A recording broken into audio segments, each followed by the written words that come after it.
तो रात के 9 बज चुके हैं और हमेशा की तरह आपके सामने फिर हाजिर हूँ। हम लोग एक साथ बातें करते हैं, मैं आपको कहानी सुनाता हूँ। और आज 14 अगस्त की रात है, कल 15 अगस्त। तो सबसे पहले शुरुआत में ही आप सभी को आज़ादी की बहुत दिल से मुबारकबाद। हमारा देश जो है हमेशा फलता फूलता रहे, सब प्यार मोहब्बत से रहे और सब कुछ अच्छा अच्छा हो। दूसरी बात, तमाम क्राइम तक के जो सब्सक्राइबर्स हैं उन सब का शुक्रिया, जिस तरीके से आप लोग लगातार अपना प्यार दे रहे हैं और परिवार बढ़ रहा है। और जिन लोगों ने अभी तक क्राइम तक सब्सक्राइब नहीं किया उन सबसे ये गुजारिश है कि वो ज़रूर सब्सक्राइब करें और ज़्यादा से ज़्यादा लोगों को कहें कि वो सब्सक्राइब करें, ताकि जो भी हम क्राइम तक पे आपको बताते हैं, दिखाते हैं, वो सारी चीज़ें ज़्यादा से ज़्यादा लोगों तक पहुँचे। यही हमारी जो है एक कोशिश है। तो क्राइम तक को ज़रूर सब्सक्राइब कीजिए यूट्यूब चैनल पर जाकर, और बेल आइकन को ज़रूर प्रेस कीजिएगा ताकि जो नोटिफिकेशन है वो सारी चीज़ें भी आपको मिले। शाम को बहुत सारे आप लोगों ने अगर देख पाए हों तो देखा होगा कि कल 15 अगस्त को लाल किले की प्राचीर से जब तिरंगा फहराया जाता है, प्रधानमंत्री फहराते हैं, तो उसकी सुरक्षा को लेकर तमाम इंतज़ाम और वो सारी चीज़ें हमने बताई थी। मुझे लगा था कि, और कल मैंने आपसे कहा भी था कि पूरी सुरक्षा की बात आज आपको मैं बताऊंगा, लेकिन वो शाम को चूँकि एक दिल्ली पुलिस के एक्स डीसीपी पहुंच गए थे, उनके साथ बातचीत हुई। फिर बहुत सारे लोगों के मेरे पास रिक्वेस्ट आए, बहुत सारे मेल आए और उन्होंने ये कहा था कि आज वो आज़ाद हिंदुस्तान के सबसे बड़े मर्डर की कहानी सुनना चाहते हैं। हालांकि जो हमने अपना क्राइम तक पे जो डाला है कि 9 बजे क्या होगा, जो टीज़र था उसमें एक गलती थी, वो ये कि आज़ाद हिंदुस्तान की पहला मर्डर, तो टेक्निकली वो गलत है क्योंकि 47 में हम आज़ाद हुए थे और ये पहला नहीं, इसे मैं कहूँगा कि आज़ाद हिंदुस्तान का ये सबसे बड़ा मर्डर था। और शायद 72 साल बाद भी मैं इसे आज भी सबसे बड़ा मर्डर ही मानूंगा। इस मर्डर की पूरी कहानी, ख़ासतौर पे आखिरी 3 दिन में क्या कुछ होता है, कैसे साजिश रची जाती है, कैसे हथियार का इंतज़ाम किया जाता है, कैसे रिहर्सल किया जाता है, कैसे उस जगह तक पहुंचने की कोशिश होती है जहां पे उन्हें गोली चलानी थी, तो ये कहां कहां कैसे क्या होता है वो पूरा मैं आज आपको बताऊंगा। तो अब तक मैं यही कह रहा था कि आज़ाद हिंदुस्तान के सबसे बड़े मर्डर की कहानी, अब खुलासा कर देता हूँ। आज मैं आपको महात्मा गांधी के मर्डर की कहानी सुनाऊंगा और इसीलिए मैं इसको आज़ाद हिंदुस्तान का सबसे बड़ा मर्डर कहता हूं, क्योंकि इससे बड़ा मर्डर नहीं हो सकता। राष्ट्रपिता को उस दिन हम लोगों ने खो दिया था और जिस तरीके से उनका कत्ल हुआ था ये आप सब जानते हैं। कातिल का नाम भी आप सब जानते हैं, नाथूराम गोडसे। लेकिन शायद आप में से ज़्यादातर लोग ये नहीं जानते हैं कि ये पूरा कत्ल कैसे हुआ है, इसकी प्लानिंग कैसे हुई, इसकी साजिश कहाँ रची गई, कौन कौन लोग इसमें शामिल थे। वो सारी चीज़ें मैं आज आपको कोशिश करूँगा क्राइम तक में वो बातें बताने की जो अब तक आपने सुनी नहीं है। तो आज़ाद हिंदुस्तान का जो सबसे बड़ा मर्डर है जो मैंने आपको बताया, इसकी कहानी, इस कहानी की शुरुआत मैं आपको बता के आखिरी 3 दिन की कहानी बताऊंगा। लेकिन उससे पहले मैं एक हफ्ता पहले शुरुआत में थोड़ा आपको बता दूं कि 20 जनवरी 1948 को नई दिल्ली के बिरला हाउस में, जहां गांधी जी अक्सर आके ठहरा करते थे, वहां एक बॉम्ब फटा था आकर। और वो पहली कोशिश थी गांधी जी को मारने की। और उसके लिए जो जिम्मेदार लोग थे वो नाथूराम गोडसे भी थे, उसमें उनका भाई गोपाल गोडसे, ये सारे लोग थे। लेकिन इन्होंने बम फेंका बिरला हाउस में, बट खुशनसीबी से कुछ हुआ नहीं और गांधी जी बच गए। तो 20 जनवरी 1948 को दिल्ली के बिरला हाउस में पहली कोशिश हुई थी गांधी जी को मारने की। इसके बाद 21 तारीख को ये सारे लोग मुंबई भाग जाते हैं और मुंबई पहुंच जाते हैं। 6 दिन गुजरता है, वहाँ तमाम मीटिंग वीटिंग होती है। सब गुस्से में भी थे कि मिशन उनका कामयाब नहीं हो पाया। इधर गांधी जी, क्योंकि हमारे देश में आज़ादी और अपने साथ बंटवारा लेकर आया था। 47 में जब हम आज़ाद हुए थे तो आज़ादी के साथ साथ बंटवारा भी हमारे हिस्से में आया था। और उस बंटवारे की कीमत ये हुई थी कि चारों तरफ नफरत फैला हुआ था, दंगे हो रहे थे, हिंदुस्तान से पाकिस्तान जाने वाली ट्रेनों में और पाकिस्तान से हिंदुस्तान आने वाली ट्रेनों में लाशें भरी होती थी जो एक दूसरे को मार काट रहे थे। तो गांधी जी कोलकाता में थे उसके बाद, और कोलकाता से वो दिल्ली आते हैं। कोलकाता में दंगा बहुत ज़्यादा भड़का हुआ था, तो वहाँ पे जब वो सारे लोगों को अपील करते हैं तो दंगाई शांत हो जाते हैं। उसके बाद इधर दिल्ली में बहुत सारे रिफ्यूजी शरणार्थी इधर उधर से भाग कर आए थे इसी बंटवारे की आग में जो झुलस रहे थे लोग। तो गांधी जी दिल्ली आ जाते हैं कि दिल्ली में थोड़ा मामले को कंट्रोल करें, लेकिन दिल्ली से ज़्यादा बुरी हालत पंजाब की थी। तो गांधी जी को ये मशवरा दिया था कि वो पंजाब जाएं और वहाँ जाकर दंगाइयों को समझाएं, और शायद वहाँ जाने से उनके बहुत सारा वो लोग मान सकते हैं और वो चीज़ें जो है रुक सकती हैं। तो गांधी जी पंजाब जाने के लिए दिल्ली में थे, लेकिन फिर अचानक दिल्ली में भी हालात ख़राब हो जाती है और गांधी जी को मजबूरन दिल्ली में रुकना पड़ता है। और वो दिल्ली में रुक के दिल्ली के लोगों को समझाते हैं कि इस तरह से दंगा ना करें और ये सारी चीज़ें। तो दिल्ली में भी धीरे धीरे धीरे मामला शांत हो जाता है और लोग जो है वो समझने लगते हैं, और फिर इस तरीके से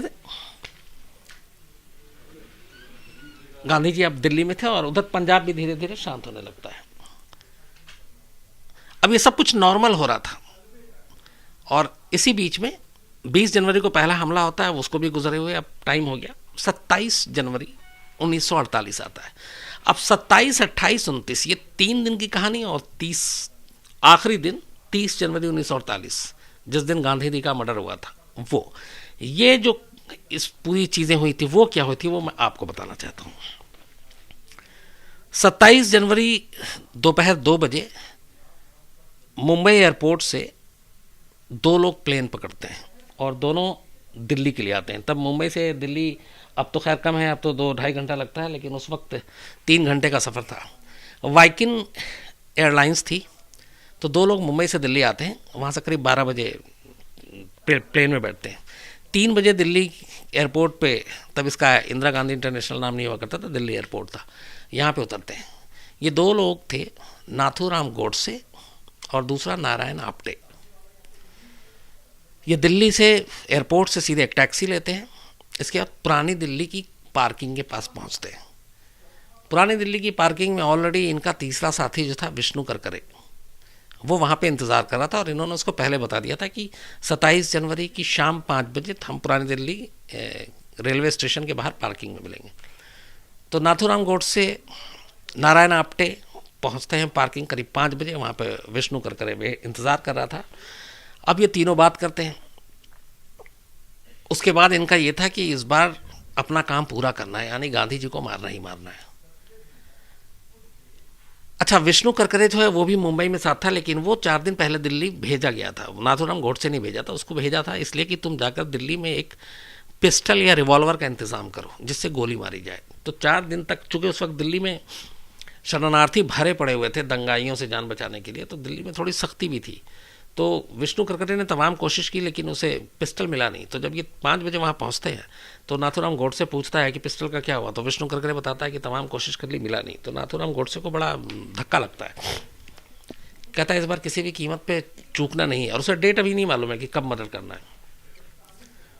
तो तीनों आपस में बातें करते हैं, सोचते हैं अब क्या करें क्या करें। तो नाथूराम गोडसे अचानक कहता है कि कोई नहीं, एक पिस्टल की उम्मीद है, वो एक जगह से मिल सकती है। तो बाकी दोनों पूछते हैं कहाँ से, तो कहता है ग्वालियर।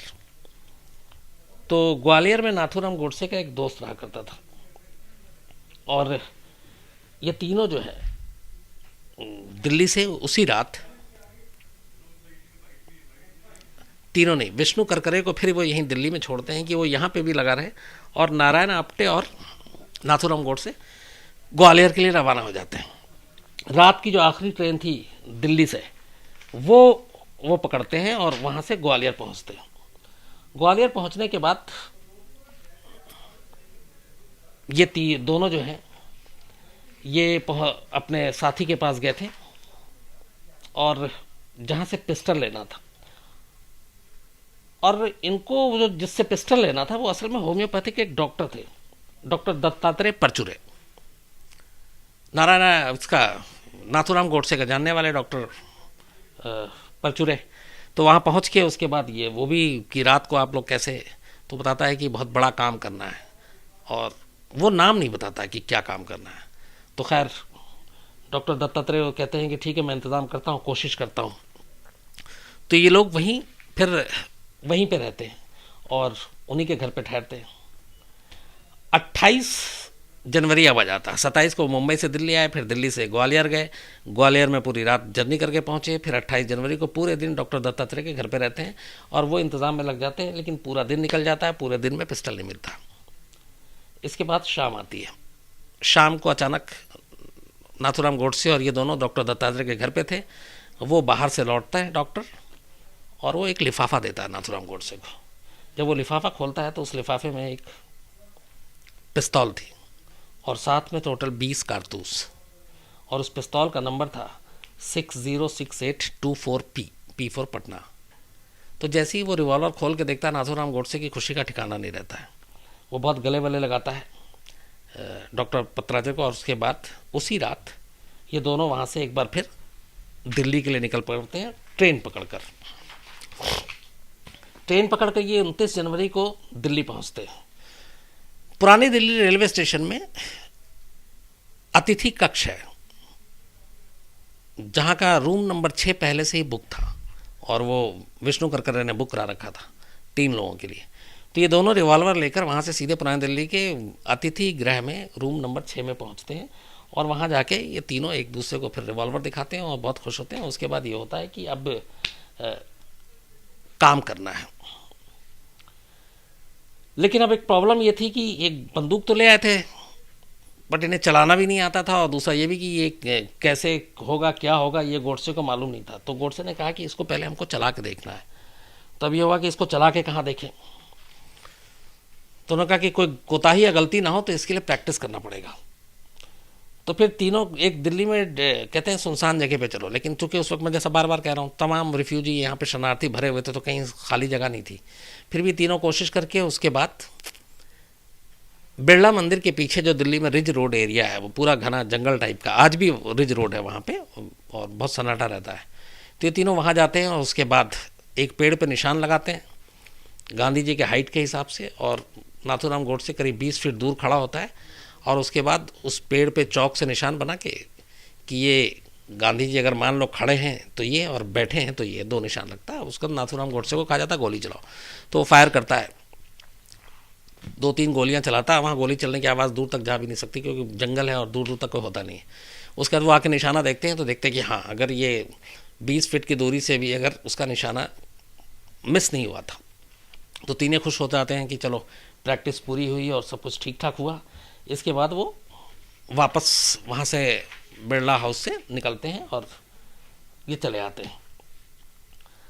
अब इनका जो है पहला काम पूरा हो गया था, पिस्टल मिल गई, और वो भी हो गया कि गोली कैसे चलानी है, कब चलानी है, कहाँ पे चलानी है, अगर खड़े हों तो कैसे होगा, तो सब कुछ हो गया। तो इसके बाद जब ये सारी चीज़ें हो जाती हैं, तो उसी दिन नाथूराम गोडसे पहली बार ऐलान करता है कि वो गांधी जी को कहाँ मारेगा। पूरी साजिश उसकी रची हुई थी। तो उसने 2 चीज़ें उस दिन पहली बार खुलासा किया, और ये बात तब तक विष्णु करकरे और नारायण आप्टे को भी पता नहीं था। उसने कहा कि वो गांधी जी को बिरला हाउस में उस वक्त मारेगा जब वो प्रार्थना सभा करने आता। और गांधी जी शाम 5 बजे फिक्स था उनका बिरला हाउस में, जब भी वो ठहरते थे 5 बजे प्रार्थना सभा करते थे, जिसमें तमाम धर्म के लोग होते थे। तो उसने कहा कि उसी प्रार्थना सभा में जाके गोली मारेगा, नंबर 1। नंबर 2, 30 जनवरी को मारेगा। और ये बात थी 29 जनवरी की, जब ये सारा प्रैक्टिस हो चुका गोली वोली चलाने की। तो फिर दोनों भी इस पर तैयार हो जाते हैं कि हाँ ठीक है, वहीं पे, और 30 जनवरी और शाम का टाइम। इसके बाद तीनों, चूँकि 29 की रात थी और 30 आखिरी, उन तीनों की ज़िंदगी की आखिरी मतलब रात थी एक साथ उनके हिसाब से, और उसके बाद या तो वो पकड़े जाते या मारे जाते। फिर तीनों वापस अपने अतिथि गृह जाते हैं। उसके बाद फिर वहाँ से निकलते हैं और कहते हैं आज बहुत अच्छा खाना खाना है। नाथूराम गोडसे को कॉफ़ी पीने का बहुत शौकीन था, तो कॉफ़ी और फिर उसके बाद पीने के बाद ये लोग खाना खाने जाते हैं। वहीं पुरानी दिल्ली रेलवे स्टेशन के बाहर सबसे जो अच्छा रेस्टोरेंट होता है वहाँ पे ये घुसते हैं, और जितना बेहतरीन खाना, कहते हैं कि आज राजशाही भोज टाइप करना है, तो लोग सारा खाना वाना खाकर उसके बाद वापस रूम में लौट आते हैं। रूम में लौट आते तो फिर ये नारायण आप्टे कहता है कि चलो आज आखिरी हम लोग एक दिन साथ हैं, तो हम घूम के आते हैं कहीं। तो गोडसे कहता है नहीं, मैं थोड़ा आराम करना चाहता हूँ, तुम दोनों जाओ। तो नारायण आप्टे और विष्णु करकरे रूम से निकल जाते हैं, और गोडसे वहीं अतिथि गृह के रूम नंबर 6 में रुक जाता है। वो एक जासूसी नावल पढ़ रहा होता है और कमरे में पढ़ता रहता है, और ये दोनों निकल जाते हैं। ये जब निकलते हैं तो चांदनी चौक चूँकि वहाँ से नज़दीक है पुरानी दिल्ली रेलवे स्टेशन से, तो चांदनी चौक में जो पहला सिनेमा हॉल इनको दिखता है, वहाँ पे ये नाइट शो जो आखिरी शो था, विष्णु करकरे और नारायण आप्टे फिल्म देखते हैं। फिल्म देखने के बाद रात करीब ये 11:30-12 बजे वहाँ से वापस आते हैं अतिथि गृह में, तो देखते हैं कि नाथूराम गोडसे बेखबर सो रहा है, और वो जो जासूसी नावल पढ़ रहा था वो किताब उसके बेड के नीचे गिरी पड़ी है। ऐसा लग रहा था जैसे उसने नावल ख़त्म कर लिया है। फिर ये दोनों भी खामोशी से सो जाते हैं, और ये था कि नाथूराम गोडसे को कोई फिक्र नहीं, कोई चिंता नहीं थी, एकदम बेफिक्र सो रहा था। खैर, रात बीतती है, अब चौथा दिन आता है और आखिरी दिन 30 जनवरी। 30 जनवरी की सुबह तीनों उठते हैं, नाश्ता करते हैं। नाथूराम गोडसे को कॉफ़ी पसंद है, वो कॉफ़ी पीता है, और इसके बाद ये तीनों अब बैठ के प्लानिंग करते हैं कि आज चूँकि 5 बजे का टाइम फिक्स है, गांधी जी की प्रार्थना सभा का टाइम वही होता है, कि आज करना क्या है और कैसे करना है। अब हथियार इनके पास था, जगह इन्हें मालूम थी, लेकिन इसमें एक चीज़ आ रही थी कि 20 जनवरी को जब गांधी जी पे हमला हुआ था इसी बिरला भवन में और बॉम्ब फेंका गया था, उसके बाद से सिक्योरिटी बढ़ा दी गई थी बिरला हाउस की। तो अचानक इन्हें ख्याल आता है कि अगर हम पिस्टल को लेकर जाएंगे तो पकड़े जाने का ख़तरा है, तो फिर पिस्टल को कैसे ऐसे ले जाएं बिरला हाउस के अंदर तक। तो फिर बहुत बात करने के बाद एक आइडिया आता है इनको, कि नाथूराम गोडसे का ये आइडिया था कि चांदनी चौक से एक कैमरा खरीदते हैं। जो पुराने ज़माने में एक कैमरा आता था जिसको आप देखते हैं ट्राईपोड पर रखा जाता था ऐसे, और काला कपड़ा, उसके बाद वो कैमरामैन अपने सर पे डाल लेता था और फोटो खींचता था, बहुत बड़ा सा कैमरा होता था। तो उसने कहा कि उस कैमरे के अंदर हम पिस्टल डाल देंगे और हम फोटोग्राफर के तौर पर वहाँ एंट्री मारेंगे। तो आइडिया तीनों को पसंद आता है, तीनों चांदनी चौक जाते हैं, कैमरे फोटोग्राफर की दुकान में घुसते हैं, वहाँ से कैमरा। तो दुकानदार कहता है कि अब ये क्या आप आउटडेटेड कैमरा ले रहे हो, अब तो एक नए नए, तब बहुत सारे नए नए छोटे वाले कैमरे जो है वो इंडिया में भी आना शुरू हो गया था 48 में, और उसने कहा कि अब ये चलता नहीं है। तो जब उसे दुकानदार ने बताया तो इन लोगों को फिर अजीब लगा, कि उन्होंने कहा कि अगर मैं ये कैमरा लेके जाऊं और इस तरह से कपड़े वाला, तो कहीं ऐसा ना हो कि उन लोगों को डाउट हो जाए, शक हो जाए, और हम वैसे ही पकड़े जाएं। तो उसने कैमरे का आइडिया छोड़ दिया, उसने कहा कि कोई दूसरी तरकीब सोचो। इसके बाद वो वापस फिर आते हैं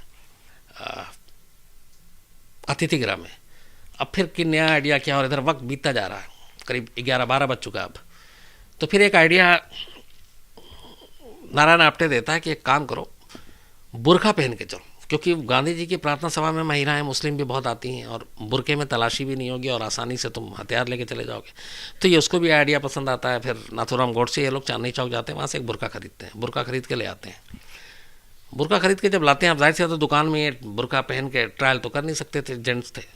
तो वो बुरका जब पहनाया जाता है, तो चूँकि नाथूराम गोडसे थोड़ा कदकाठी में ठीक ठाक, तो वो उसको बुरका टाइट होता, और उसका ये था कि उसकी खासतौर पे बाहें फंस रही थी बुरके में।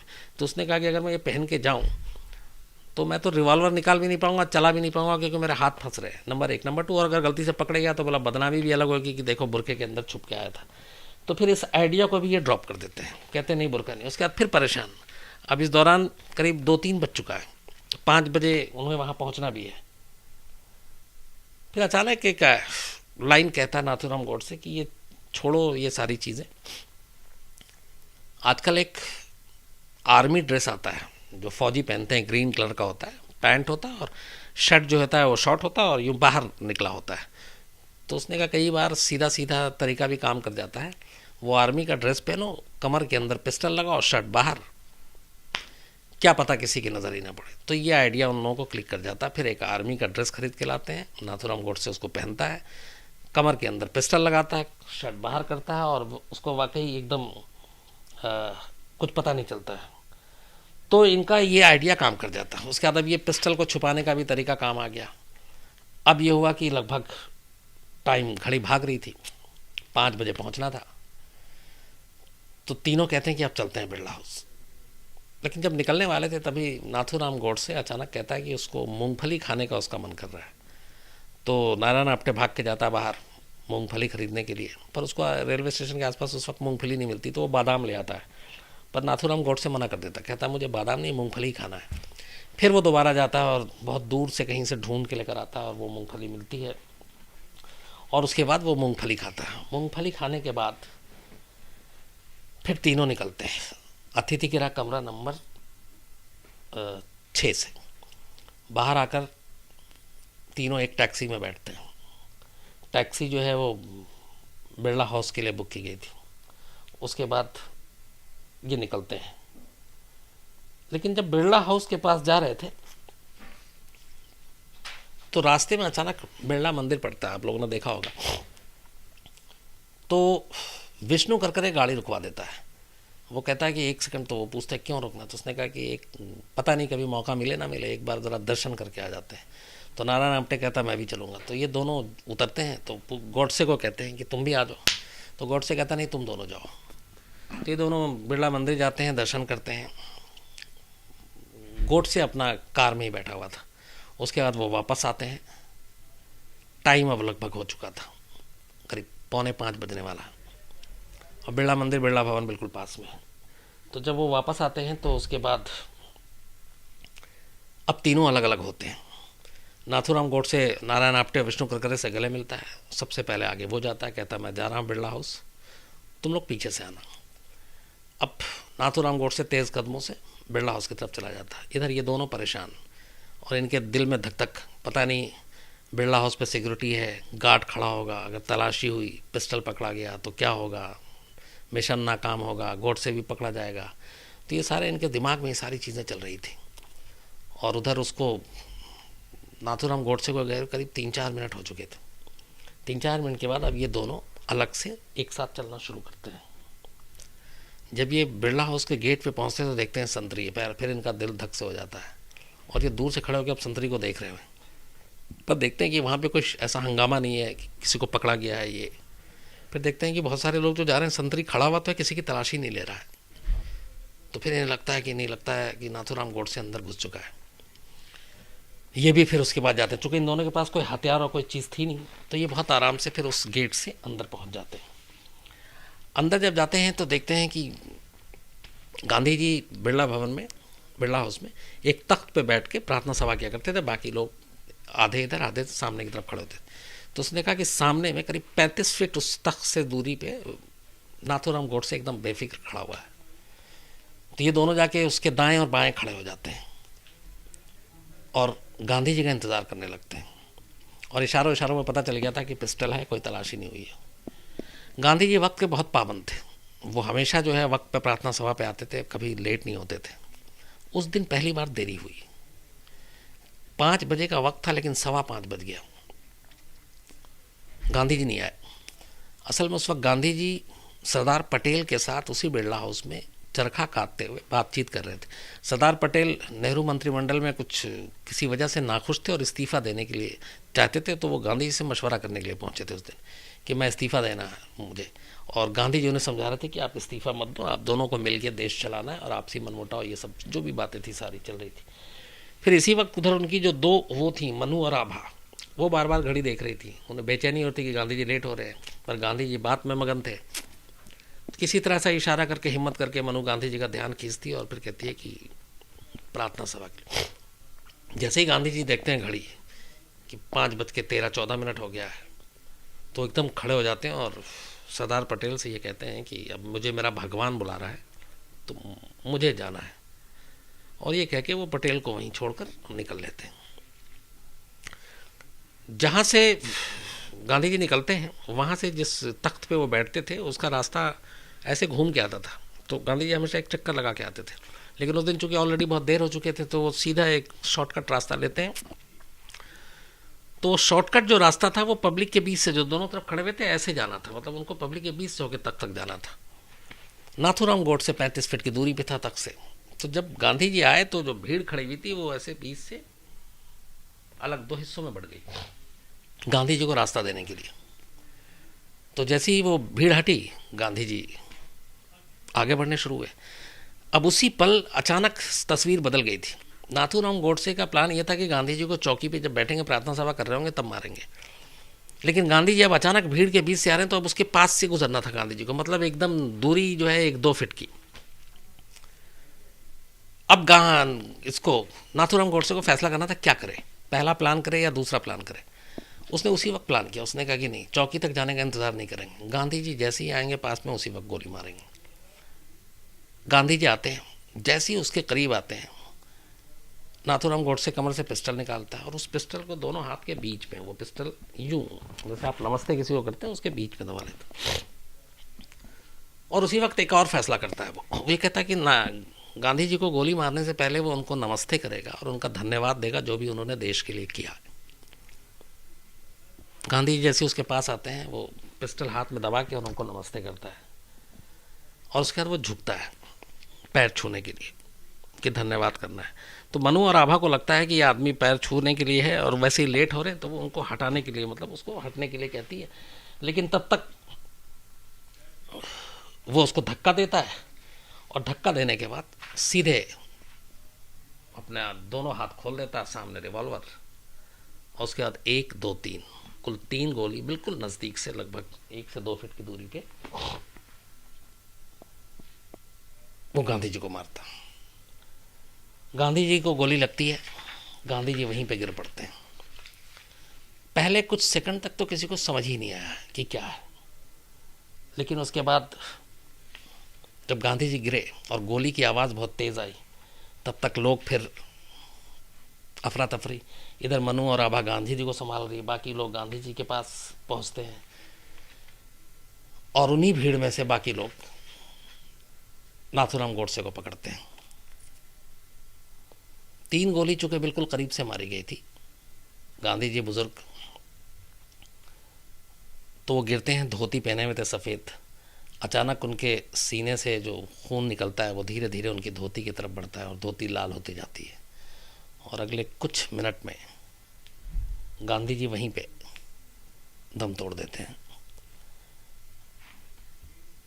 जिस वक्त गांधी जी को ये गोली मारी गई और गांधी जी नीचे गिरे और गांधी जी की मौत हुई, तो गांधी जी हमेशा अपने साथ जो धोती पहनते थे एक इंगरसोल घड़ी लेके चलते थे, चूँकि वो टाइम के बहुत पाबंद थे, तो वो इंगरसोल घड़ी उनकी बड़ी ट्रेडमार्क थी। तो जब ये सब कुछ हुआ तब उस वक्त उस इंगरसोल घड़ी में जो वक्त था वो ठीक शाम 5:17। तो 5:17 को ही FIR में भी जो है वो माना जाता है कि ये गोली मारी गई थी। और इस तरह से गांधी जी को फिर हालांकि हॉस्पिटल ले जाया जाता है, लेकिन इतनी नज़दीक से गोली मारी गई थी कि उसके बाद कुछ उम्मीद नहीं थी। खैर नाथूराम गोडसे को तो वहीं पे भीड़ ने पकड़ लिया, लेकिन चूंकि उसके दाएं बाएं विष्णु करकरे और नारायण आप्टे खड़े हुए थे और किसी को मालूम नहीं था कि इसका साथी कौन है, तो वो उस अफरा तफरी का फ़ायदा उठाकर दोनों वहाँ से भाग लेते हैं। हालांकि बाद में दोनों पकड़े जाते हैं। जब नाथूराम गोडसे से पूछताछ होती है, वो सारी चीज़ें बताता है, तो वो पकड़े जाते हैं। इसके बाद फिर तमाम पूछताछ के बाद मुकदमा चलता है और मुकदमे के दौरान इस पूरी साजिश की परतें खुलती हैं धीरे धीरे। और इसमें जो पूरा मुकदमा दर्ज होता है वो कुल 8 लोगों के खिलाफ होता है। 3 तो आपको आखिरी 3 दिन की साजिश में सारे कैरेक्टर आपके सामने थे। एक चौथा जिसने डॉक्टर परचुरे, जिन्होंने ग्वालियर में रिवॉल्वर दिया। तो 8 लोग जिनका नाम इसमें था, नाथूराम गोडसे, विष्णु करकरे, नारायण आप्टे, इसके अलावा गोपाल गोडसे जो नाथूराम गोडसे का बड़ा भाई था, जिसने 20 जनवरी को भी अटेम्प्ट किया था, कोशिश की थी। इसके अलावा मदन लाल, वीर सावरकर, डॉक्टर परचुरे और देवंगर भटके का एक नौकर। इन सारे लोगों के खिलाफ चूंकि सारी पूछताछ हुई थी, पता चला कि इन सबको ये पता था कि गांधी जी को मारा जाना है और ये लोग मारेंगे। मोटिव क्या था, मकसद क्या था, हर मर्डर के पीछे होता है। नाथूराम गोडसे और इन सारे लोगों को ये लगता था कि हिंदुस्तान के बंटवारे के जिम्मेदार गांधी जी हैं और गांधी जी जो है वो ठीक नहीं कर रहे हैं, और इसीलिए वो गांधी जी के विचारधारा से सहमत नहीं थे। और इस बंटवारे को लेकर गोडसे और उसके साथियों में नफरत थी गांधी जी को लेकर, और इसीलिए उसने ये प्लान किया था। तो इन सारे को फिर बाद में 8 जो लोग थे, इनमें गिरफ्तार सभी की होती गिरफ्तारी।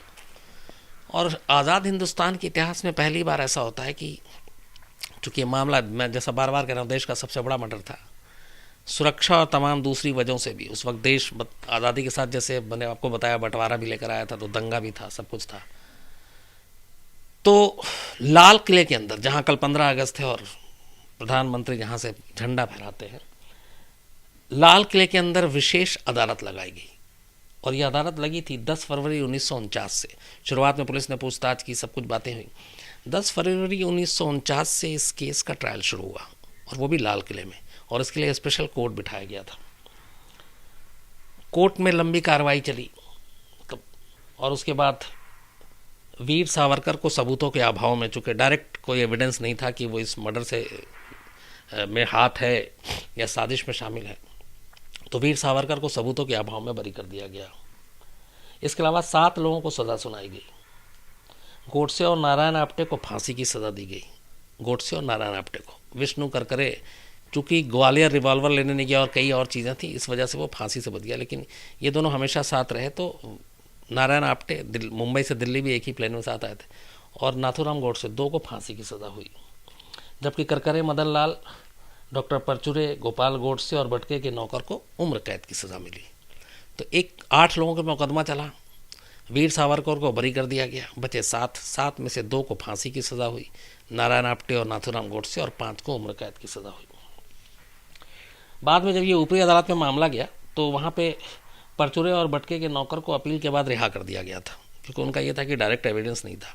तो 5 में से ये 2 बरी हो गए, तो सिर्फ 3 बचे थे फिर उम्र कैद वाले। इसके बाद इन सभी को जेलों में रखा गया अलग अलग, और नारायण आप्टे और नाथूराम गोडसे को अंबाला जेल भेज दिया गया। नवंबर फर्स्ट वीक 1949 में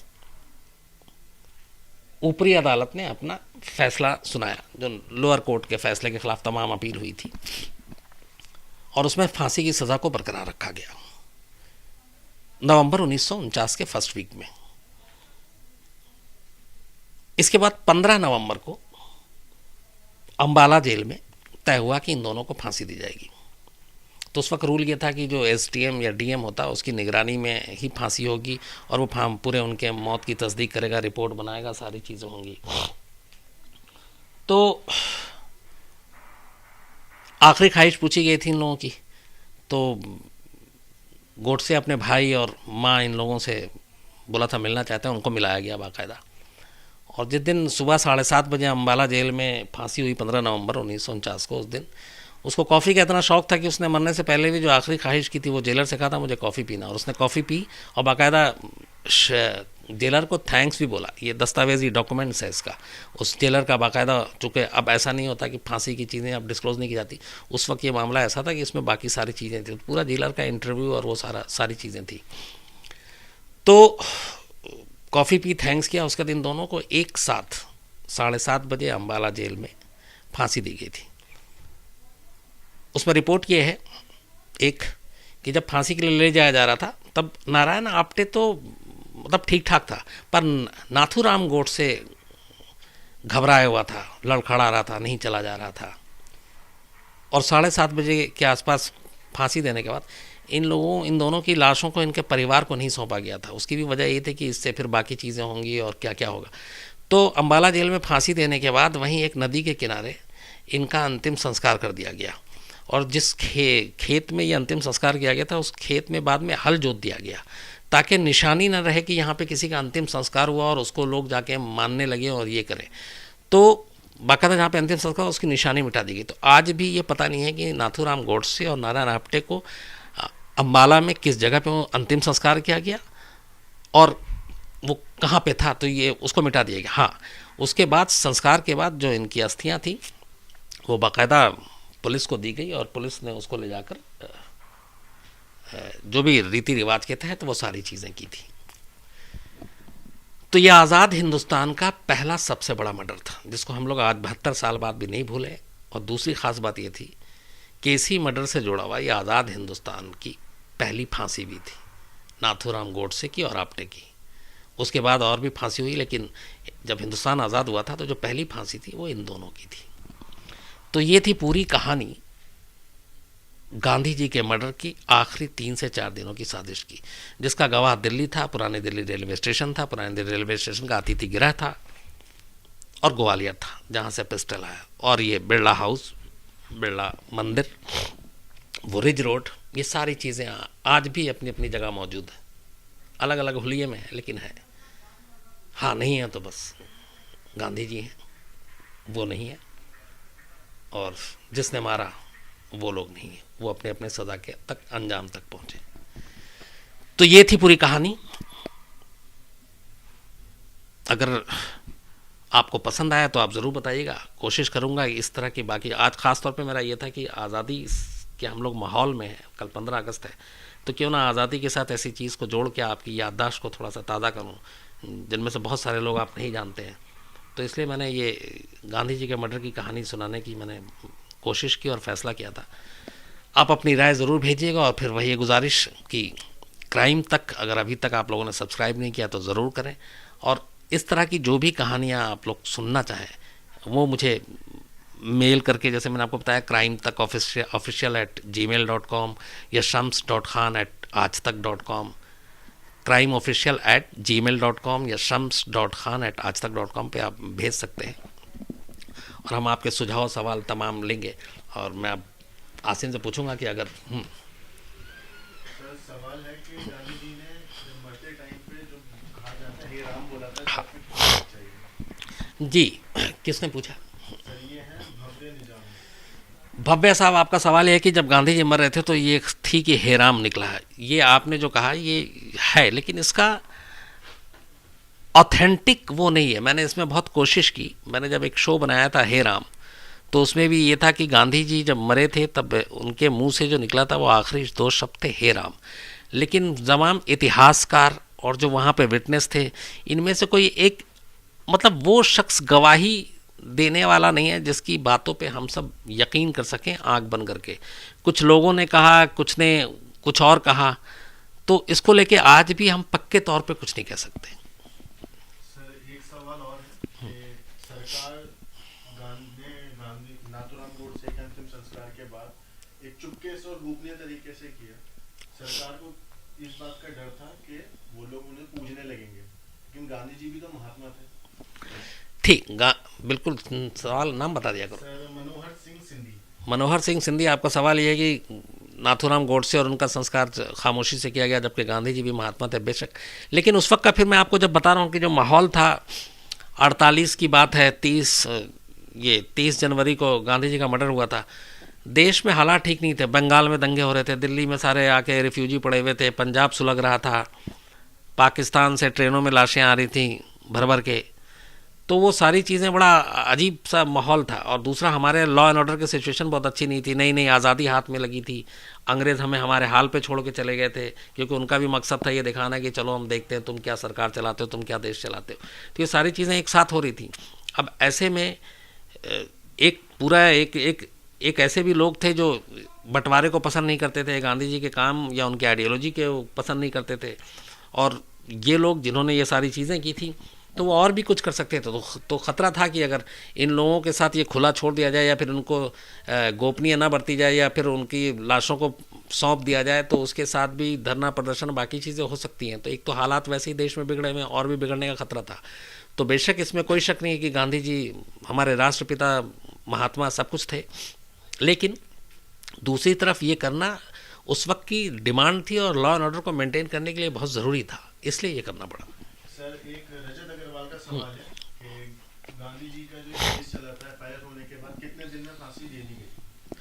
देखिए, गांधी जी का जो 30 जनवरी को मैंने आपको बताया 1948 को मर्डर हुआ था।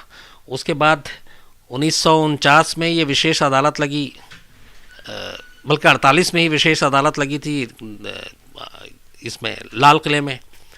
और करीब करीब इसके बाद नवंबर में फांसी हुई, 15 नवंबर 1949 को।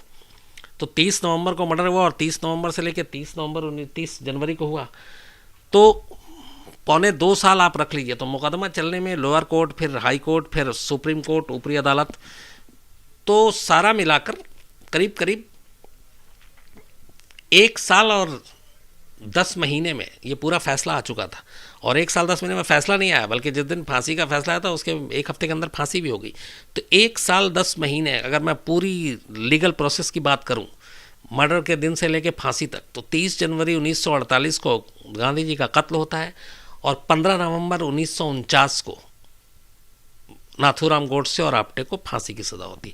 तो वक्त नहीं लगा था, बहुत जल्दी हुआ था। आज के दौर में तो खैर आप देख ही रहे हैं कि कितना लंबा वक्त लगता है। सर एक सवाल है रोहित कुमार का कि गोडसे ने गांधी जी की जो हत्या की थी सिर्फ इस वजह से करी थी कि आज़ादी देर से मिल रही थी, या उन्होंने आज़ादी की वजह से बंटवारे में समर्थन दिया, इस वजह से उनकी हत्या करी? किनका सवाल है? सर ये है रोहित कुमार। रोहित कुमार, आज़ादी देर से नहीं मिली है ये इसकी वजह नहीं थी। जो दस्तावेजी चीज़ें हैं, दो तीन चीज़ें थी। एक, नाथूराम गोडसे और उसकी जैसी सोच रखने वाले लोगों का ये मानना था कि आज़ादी के साथ जो बंटवारा हुआ हिंदुस्तान और पाकिस्तान का, उसके लिए कहीं ना कहीं गांधी जी जिम्मेदार है। नंबर 2, लगता था कि जिन्ना के आगे झुकने वाले गांधी जी थे। इसके अलावा लगता था कि जो कांग्रेस जो भी करती है वो सब गांधी जी के इशारे पे होता है। हालांकि एक फैक्ट ये है कि जो बंटवारे के जिम्मेदार गांधी जी नहीं थे। ये तो आप इतिहास के अगर आप सारी चीज़ें पढ़ें, मैं उस बहुत जानकार नहीं, लेकिन जो मैंने पढ़ा और ये इस केस से रिलेटेड सारी चीज़ें थी, तो उसमें ऐसा नहीं था। लेकिन ये था कि उनकी अपनी राय बन चुकी थी और सिर्फ बंटवारे के जिम्मेदार के तौर पे गांधी जी को सामने रखकर गांधी जी का ये मर्डर किया गया था। सर एक सवाल है अभिषेक कुमार जी का कि अगर इस हत्याकांड में कोई दूसरे धर्म का आदमी होता तो ये और दंगे भड़काने की आदत? अभिषेक जी, आपका सवाल है कि अगर इस मर्डर में दूसरे धर्म का कोई हाथ होता है किसी शख्स का तो और मामला बिगड़ता। इसके ऊपर मैं आपको एक कहानी इसी से जुड़ा हुआ एक ऐतिहासिक वो है, वो आपको सुनाता हूँ। जब गांधी जी का मर्डर हुआ तो उस वक्त तक हिंदुस्तान तो आज़ाद हो चुका था, लेकिन जो अंग्रेज़ों के बहुत सारे यहाँ पे जैसे वायस राय और ये वो जो सारे लोग थे जो टॉप, तो वो सत्ता हस्तांतरण की कुछ चीज़ें प्रक्रिया जारी थी उस वक्त भी, क्योंकि 15 अगस्त 1947 को आज़ाद हुआ और 30 जनवरी 1948 को गांधी जी का मर्डर होता है। तो मतलब 4, ये 5वां महीने था। तो 5 महीने में पूरी तरह से अभी सत्ता हमारे हाथ में नहीं था, चीज़ें चल रही थी। तो तब भी वो सारी कैसे मैनेजमेंट होता है, क्या होता है। तो वायस राय ने उस वक्त जवाहरलाल नेहरू को फ़ोन किया जब प्रधानमंत्री थे और बताया कि ऐसे ऐसे महात्मा गांधी को गोली मार दी गई है और उनका मर्डर हो गया। तो पता है पहला सवाल क्या था उधर से, किसने मारा, किसी हिंदू ने या मुस्लिम ने? ये सवाल किसी और वजह से नहीं पूछा गया था। ये था कि अगर गलती से ये आ जाए कि मुस्लिम ने मारा, एक तो बंटवारा पाकिस्तान, तो जो ऑलरेडी हम सब दंगा पूरा देश झेल रहा है वो उसकी और भी हालत ख़राब हो जाएगी, दंगा और भी भड़केगा।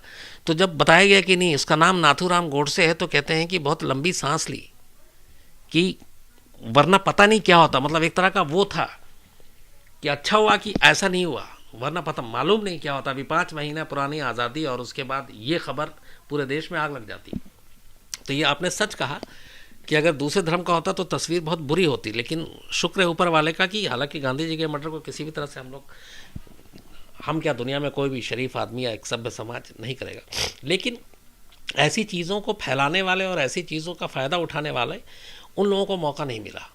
और यही वजह है कि फिर बाद में सारी चीज़ें कंट्रोल की गई। और फिर चूँकि गांधी जी शुरू से अहिंसा के पुजारी थे, तो उनकी इस मर्डर के बाद भी जो एक उम्मीद थी लोगों को बहुत सारे कि इसका रिएक्शन ऐसे वैसे होगा, बहुत जगह बल्कि जहाँ दंगे हो रहे थे वो दंगे भी ख़त्म हो गए थे। क्यों? सिर्फ गांधी जी की श्रद्धा के लिए, गांधी जी की शांति की जो शुरू से वो रही थी उसकी वजह से। सर सवाल कपिल जी का कि महात्मा जी को लोग गाली देना, क्या ये एक नए राष्ट्रवाद को जन्म दिया जा रहा है? कपिल जी, आपका जो सवाल है असल में ये कि महात्मा गांधी को गाली देना एक नए राष्ट्रवाद को जन्म देना है, ये देखिए ये हमेशा शुरू से होता रहा है कि अपने अपने विचारों को लेकर लोग अपने अपने तरीके से अपनी अपनी बातें रखते हैं। बट मेरी कोशिश होती है, माफ़ी के साथ, मैं एक क्राइम रिपोर्टर हूँ और जो क्राइम रिपोर्टर की खूबसूरती यही होती है कि वो तथ्यों के साथ बात करता है। बाकी चीज़ों के बारे में जानकारी नहीं है तो नहीं बोलूँगा, और मुझे वाकई अगर किसी चीज़ के बारे में पता नहीं है तो मैं नहीं बोलूँगा। तो ये जो लोग करते हैं इसके बारे में मुझे समझ में भी नहीं आता और शायद मेरी इतनी समझ इस लायक भी नहीं है कि मैं आपसे इस बारे में कुछ बोलूँ। हाँ, जहाँ तक क्राइम आएगा, तथ्यों की बात आएगी, मैं आपसे ज़रूर बात करूँगा। हाँ सर एक सवाल और आया, ये है सतीश भार्गव। सर ये जानना चाह रहे हैं कि गांधी जी की हत्या के बाद जो पहली प्रतिक्रिया अंग्रेजों की तरफ से आई थी उस टाइम पे अगर अंग्रेजों ने ये बोला था कि गांधी जी की हत्या एक मुसलमान ने नहीं, हिंदू ने करी है।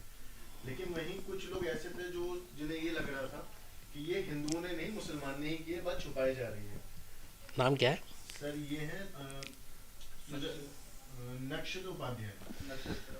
नक्षत्र उपाध्याय जी, आपका सवाल ये है कि जब मर्डर हुआ तो क्या रिएक्शन था, हिंदू ने मारा, मुसलमान ने मारा और छुपाया गया, कुछ कन्फ्यूज़न था।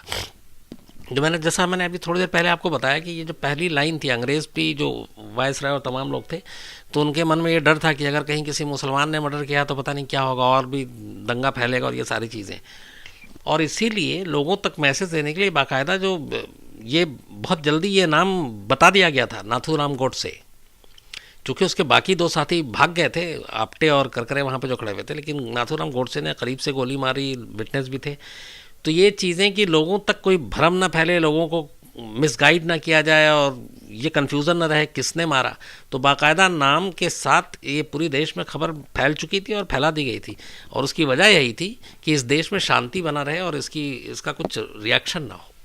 सुमित जगलानी का सवाल है कि गांधी जी की हत्या हुई, इतनी जल्दी उनकी हत्या का फैसला आया और उसको फांसी हो गई, लेकिन आज के टाइम में सेम इतना नहीं होता है। एक इंसान को फांसी होती है और फांसी की सजा मिलने में उसे 15-16 साल मिलने में वक्त लगता है। सुमित जी, आपका सवाल है कि उस वक्त इतनी जल्दी फांसी हो गई, आज का वक्त में ऐसा नहीं होता। बिल्कुल मैं आपसे सहमत हूँ, लेकिन यहाँ पे एक दो चीज़ें और भी है। वो देखिए, एक तो ये कि राष्ट्रपिता का मर्डर, केस का ट्रायल, फिर बाकी चीज़ें, तो एक मैसेज देना भी बहुत ज़रूरी था। और इसलिए उस वक्त भी अगर लेट होता तो हम मैसेज क्या देते कि जब हम राष्ट्रपिता के ट्रायल में भी इतना वक्त लटका सकते हैं, लंबा कर सकते हैं, तो बाकी आम लोगों का क्या है।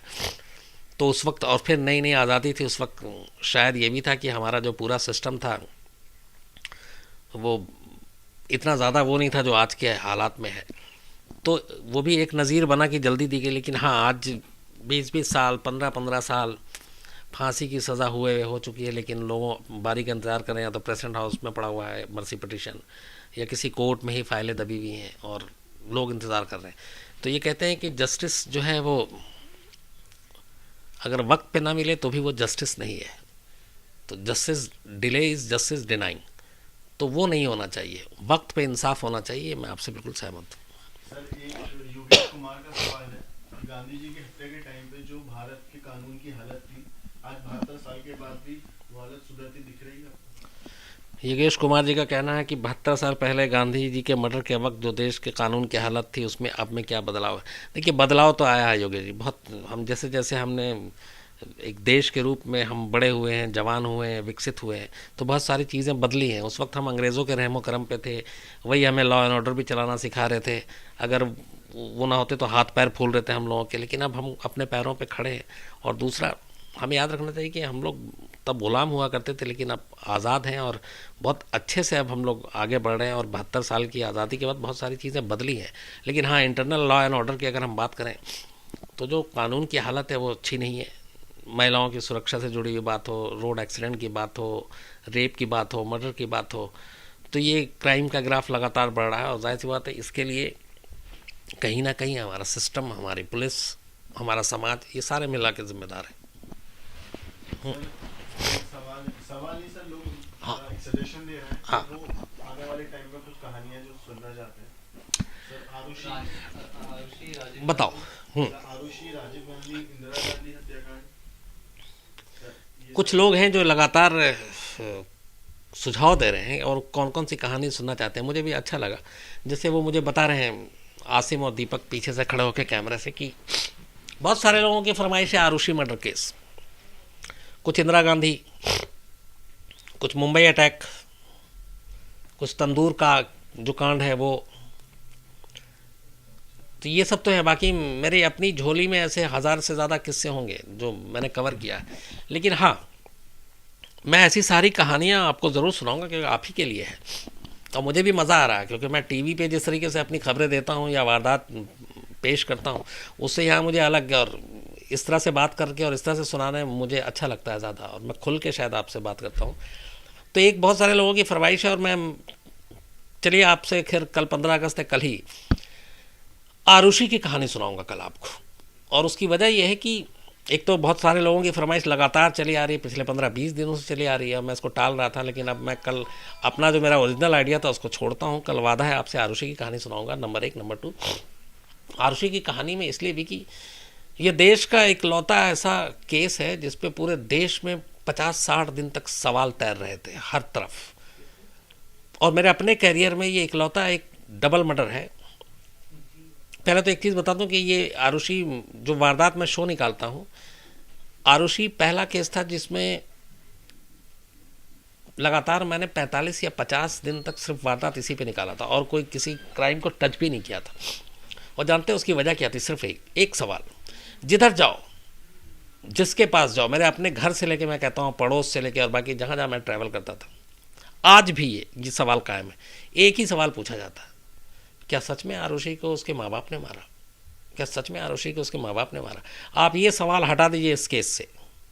ये केस एकदम एक आम सिंपल केस है, लेकिन ये पहला ऐसा हिंदुस्तान में चारों तरफ फैलने वाला केस था जिसमें सिर्फ एक सवाल ने इस केस को ज़िंदा रखा, और इस एक सवाल ने आज भी ज़िंदा रखा। वो यही सवाल कि क्या सचमुच आरुषि के माँ बाप जो हैं उसके कातिल हैं? एग्जैक्ट मैं क्या सोचता हूँ, या मैंने इस पूरे केस को जो मैंने कवर किया, मैं सुबह से रात तक ये नोएडा के जो है उसका फ्लैट, वहाँ पे रहता था। हमारा खाना पीना सब कुछ वहीं होता था, और बस रात को दफ्तर आता था जब वारदात रिकॉर्ड करना होता था। स्क्रिप्ट भी वहीं से लिखाता था, वहीं पे खड़ा होता था, दिन भर लाइव देता था। कैसे घर में घुसता था, कैसे हम लोग वहाँ रिपोर्टिंग करते थे, कैसे पहले नोएडा पुलिस, फिर सीबीआई की अलग अलग टीमें वहाँ पहुँची। तो उस पूरे घर का नक्शा आज भी मेरे आंखों में तैरता रहता है। एक एक कमरा मैंने उसका देखा हुआ है। उसके बाद मैं डॉक्टर नुपुर तलवार से कई बार मिला। जब वो अरेस्ट नहीं हुए तब उनके घर पे जाके मैंने बहुत लंबी लंबी बात की। डासना जेल से जब वो लाश में बरी हुआ, उस दिन भी मैं वहीं था सुबह से रात तक, और वो भी मैंने कवर किया। लेकिन ये पूरी कहानी और जो सवाल, मुझे मालूम है कि जब मैं आरुषि की आपको कहानी सुनाऊंगा उस दिन सवालों की बाढ़ लग जाएगी, और मुझे ये भी पता है कैसे कैसे सवाल आएंगे। लेकिन मैं तैयार हूँ, और मैं आपके सवाल भी सुनूंगा, आपके सवालों के जवाब भी दूंगा, और आरुषि की पूरी कहानी आपसे वादा कल सुनाऊँ। बाकी लोग इंदिरा गांधी हत्याकांड के बारे में भी जानना चाहते हैं, तो लगातार फरमाइश उस तरह की आ रही है। हाँ, और उसके बाद फिर मैं आपको Indira Gandhi murder case, Rajiv Gandhi murder case, Phoolan Devi, बहुत सारे लोगों ने कहा है फूलन देवी भी मेरे उसमें एक हैं जो मैंने कवर किया था। और फूलन देवी के मर्डर का मुझे याद है कि उनकी मौत की ब्रेकिंग न्यूज़ मैंने दी थी आज तक पे, और उसकी भी एक कहानी है कैसे दे दी थी। एक तुक्का लगा था तो वो हो गया था। तो ऐसी सारी कहानियाँ मैं आपको सुनाऊंगा। और कल जो है आप सबकी फरमाइश पर आरुषि, हालांकि मैं उसको बाद में सुनाता, लेकिन इतनी फरमाइश आ चुकी, मैं मेल देखता हूँ तो उसमें पहले नंबर पे आरुषि ही है, तो मैं समझ सकता हूँ। तो कल मैं आपको पूरी आरुषि की कहानी सुनाऊंगा, और आपके जितने सवाल हैं, और उसमें ये भी बताऊंगा कि मैं क्या सोचता हूँ उस पूरे केस को लेकर। और मैं चूँकि इसके सारे जो गाज़ियाबाद कोर्ट में इसकी प्रोसीडिंग हुई, मैं लगातार उसमें शामिल रहा, मैं वहाँ गया, शुरू से आखिर तक इस केस से मैं लगातार जुड़ा। और पहले दिन इस केस के बारे में मैंने क्या सोचा था, और पहले दिन जब सिर्फ आरुषि का मर्डर होता और न्यूज़पेपर में क्या हेडलाइन आती है वो भी बताऊंगा। अगले दिन फिर ये कहानी कैसे पलटती है वो भी बताऊंगा। कैसे पहले दिन इस केस को सारे क्राइम रिपोर्टर ने बहुत हल्के में लिया ये भी बताऊंगा। कैसे नेक्स्ट डे यूपी पुलिस की सबसे ज़्यादा फजीहत हुई ये भी बताऊंगा। तो कल आरुषि के बारे में आपसे बात करूंगा। तो अब इतनी सारी बातें करूंगा और कल आरुषि की आपको कहानी भी सुनाऊंगा। और कल 15 अगस्त है तो आज़ादी का दिन आप सभी को बहुत बहुत मुबारक। आप सब अच्छे रहिए, खुश रहिए। और हाँ, क्राइम तक ज़रूर सब्सक्राइब कीजिए यूट्यूब चैनल पर जाकर, अभी तक नहीं किया तो अभी कीजिए। और अपने तमाम जानने वालों से कहिए। और कल आज़ादी का दिन है, बहुत अच्छा दिन है, तो कल ढेर सारा सब्सक्रिप्शन जो है वो करवा दीजिए, और सभी से कहिए अपने जानने वालों से वो करें। और तो बस सब्सक्राइब कीजिए, अच्छे रहिए, खुश रहिए, और मज़ा आता है आपसे बात करने में। और कल आप लोगों की फरमाइश पर आरुषि के साथ ठीक रात 9 बजे मैं मिलूँगा आपसे।